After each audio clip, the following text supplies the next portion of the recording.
Salut, on va voir un tout petit truc sur les habillages dans InDesign qui va nous mélanger un tout petit peu de Photoshop aussi. Ça permet d'avoir une notion hyper rapide.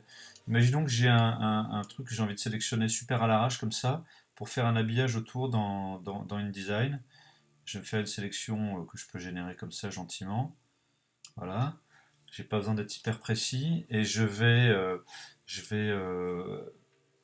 comment dire, euh, modifier ma sélection et je vais la dilater de 10 pixels par exemple, ça va m'amener ici. Et je vais faire l'inverse de ce qu'on fait toujours. D'habitude, on fait un tracé qu'on convertit en sélection pour activer un masque de fusion. Là, je vais faire le contraire. J'ai quelque part une palette de tracés. J'ai un tracé qui traîne déjà, je jette. On fait comme s'il n'y en avait pas. Hop, on n'a pas vu. Et du coup, je vais lui dire, mon ami, tu as une sélection, convertis-la en tracé ici. Convertir une sélection en tracé. Je le fais. Tac, j'ai un tracé. Je vais euh, enregistrer mon image. Alors je vais mémoriser mon tracé quand même. Tac, tracé 1, je vais refermer mon image, enfin refermer, recadrer un petit peu pour pas embarquer des choses qui servent à rien.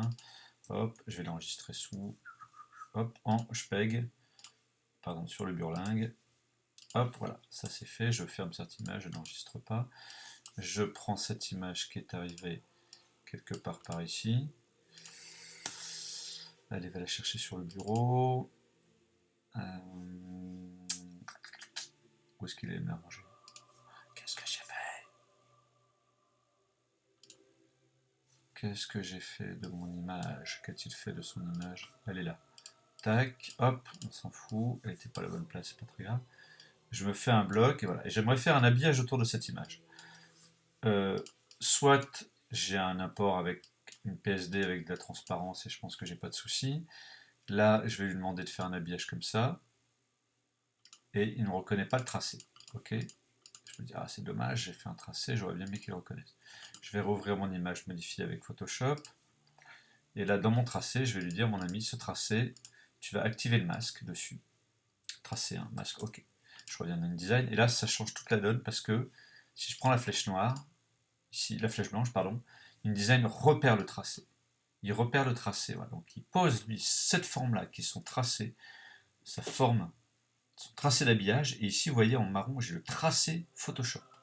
Donc j'ai accès à cette chose-là. C'est assez magique, ça va me permettre déjà de faire un habillage avec une forme assez intéressante. Ça me permet déjà dans mes options d'habillage de lui dire bah, vas-y habille plus fort que ça. Il vient se caler par rapport à mon truc. Et après, ça va me permettre, si j'avais envie, de dire bah, je peux moi tout d'un coup décider que dans un coin, je vais agrandir cette zone-là. Je fais ça super à l'arrache parce que j'ai envie de poser un petit bloc de légende par exemple. Voilà. Ok, ou pas, hein. Aucune obligation comme toujours. Et voilà, c'est pour vous montrer qu'il y a cette chose-là qui est intéressante, que le tracé, ça permet de faire cette chose-là aussi. Ça permet en fait, si j'avais un tracé qui était hyper propre, si je fais un détourage et que j'ai pas envie d'amener une PSD dans Photoshop, dans InDesign, excusez-moi, si je préfère apporter une PSD et j'ai pas de tracé, je peux tout à fait m'en débrouiller. La transparence du fond de l'image sera reconnue, il n'y a pas de souci. Si je fais un masque de fusion là-dessus, voilà, je vais le faire à l'arrache, je vais balancer mon tracé, je vais enregistrer ça en PSD. Cette fois, je vais bien la mettre sur le bureau, je peux le faire avoir 2 fois de suite. Ok, et je vais réimporter cette image, je vais balancer celle à la poubelle. Je vais aller chercher ma PSD ici. Ok, on est d'accord que là j'ai une PSD qui n'a pas fait d'habillage, je vais demander de faire un habillage. Et là, une fois de plus, je suis coincé parce que mon habillage, il ne reconnaît pas l'image. C'est une PSD sur laquelle, si je la rouvre dessus, il n'y a pas photo, il y a un fond blanc.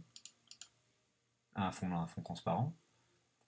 Je pourrais même lui demander de supprimer et d'appliquer le filtre, le calque, le masque, de refermer, mettre à jour.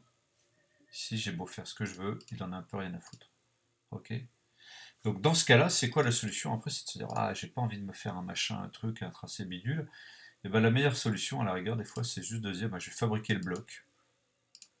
Je vais fabriquer le bloc qui ressemble vaguement à l'image qui m'intéresse. Ok, j'ai mon bloc qui est là. Je vais couper mon image de l'autre bloc, je vais jeter ce bloc là à la poubelle. C'est toujours celui-là. Je l'ai perdu en cours de route. Non, j'ai pas acheté le bon. hop, celui-là, je sélectionne celui-là, je fais un coller dedans, commande Alt V, voilà, j'ai mon image qui est dedans. Et maintenant ce bloc, lui, je peux lui demander d'habiller en respectant le bloc. Ok.